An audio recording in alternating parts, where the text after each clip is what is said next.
back to normal soon. Welcome back to another video, Miraculers. The dreaded hiatus is almost over, and we have confirmation of 2 new episodes planned for a late April release. With a little over a month until we have new content to pour over and discuss, we're diving through the scraps to see if we can piece together information from the latest trailer released in the English dub. Most of the scenes were recycled from previously released episodes, but there were a few scenes we've yet to see, which may point to the plot of one of the upcoming episodes, Revelator. As it's the next episode to release, I will use the new clips from the trailer to predict the types of scenes we'll see once the episode premieres. Wish me luck for today's video, and in a month, we can come back and see if I was right. Adrian! Marinette! Keep an eye on her, Tiki. I'm lucky to have such good friends around me. Number 1. Adrianette Date. One of the new scenes shows Marinette and Adrian walking through the movie theater lobby together. Although the clip is brief, it's also a massive win for the couple if we consider their unfortunate past with the movies and Marinette's many failed attempts to ask Adrian out. Her only romantic aspiration for years was to work up the courage to ask him out on a movie date. But whenever she tried, she caved to nerves or something else got in the way. They did have a date together in one of the first episodes of the season, but Marinette tried to leave the experience, using Ladybug as her excuse. As the viewer, I can witness Marinette's anxiety increase throughout the episode, but Adrian is none the wiser to these developments and ultimately believes he's the problem, causing his girlfriend's continued absences. When he finally confronts her for it toward the end of the episode, ironically when they're seated in a theater, she admits that he's done nothing wrong. She just doesn't know how to act in a proper relationship. So she tries to control everything, which is nearly impossible. Adrian promises they'll work on their relationship, and in the following episodes, you can tell that's not an empty promise. Not only do they offer one another support and understanding during difficult times, but they also set boundaries that are always respected, even if said boundaries come across as confusing at first. While small, these progressions have allowed the couple to grow together. So now Marinette can confidently walk into a theater at Adrian's side, laughing and holding his hand. This is all brand new to me too, but we can figure it out together, okay? Number 2. Adrianette Interview.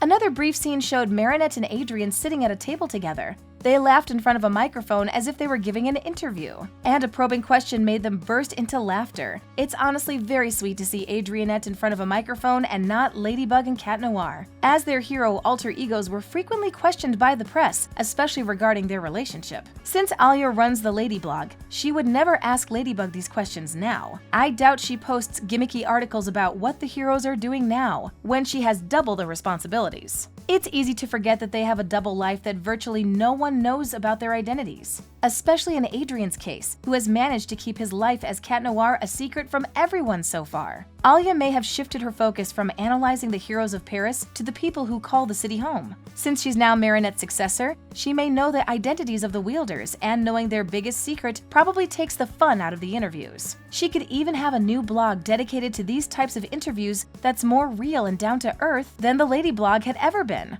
If Alia does not interview the couple, it's fair game. It could be Nadia Shamak, a famous reporter and mother, or Manon, who knows Marinette personally. Nadia has had a few close calls with her boss when she needed a good story to keep her job. Adrian might not be a model anymore, but he's still famous and beloved worldwide. So the public would clamor for a news article about him and the lucky girl who gets to call him her boyfriend. Alia here, live from Paris with the one and only Lady blog. For those of you who don't know what that is, welcome to the greatest blog ever. Number 3. Returning Heroes.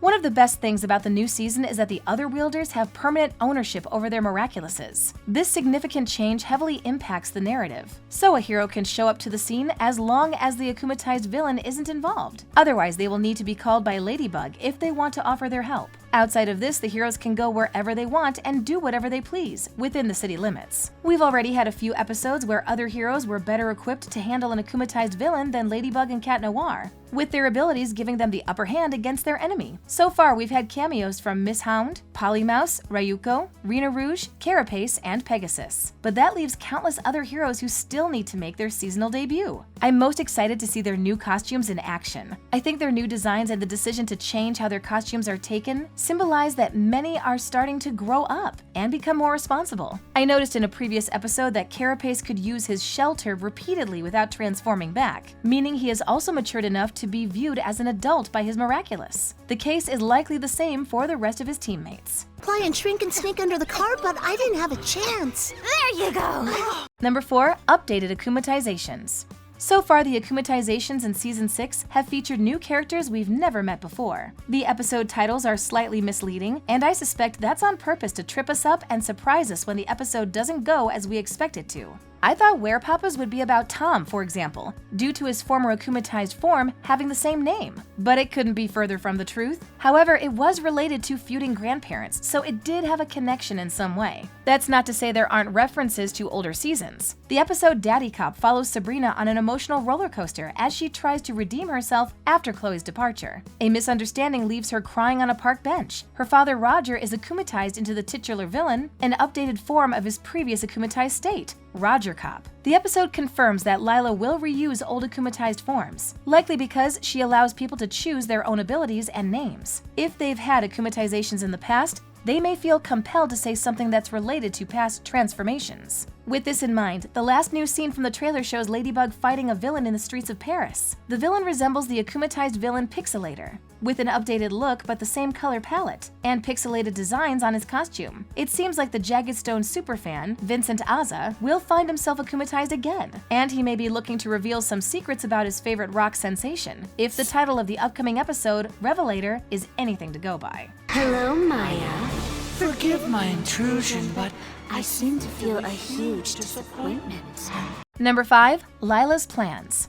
Unfortunately, there are no new scenes of Lila. However, if there's going to be an akumatized villain in the episode, there's a good chance we'll be seeing the wielder of the butterfly Miraculous again. And I hope that's the case because I have several questions that I desperately want answered. We've yet to see her face this season, which may be a nod to her remaining in the shadows and staying out of the other characters' way. But it still makes me nervous. She also has her hideout filled from floor to ceiling with her notebooks. The last time we saw her write in one of those notebooks, she moved through time to discover Ladybug's identity. I doubt she's doing so now because Bunnix would realize and intervene on behalf of her friend. But that begs the question, what on earth is she writing? It's unclear and worrisome. Most notebooks may be empty, but I feel that wasn't the case, especially after watching her closely once at the cafe, where Meredith and Adrian had spent the afternoon having drinks. There's a good chance she's following her former classmates and writing down the details of their personal lives. We'll probably see more of Lila's peculiar behavior in the upcoming episodes with little explanation. She keeps her cards close to her chest after all. I look forward to seeing it all pay off later on in the season, when she finally ascends into the best villain Miraculous Ladybug has ever known. I ordered you not to address me, Kwame. Now, let's start again. That's all I have so far. The new scenes from the trailer were only a few seconds long at best, so the creative team is keeping their cards close to their chest with this one.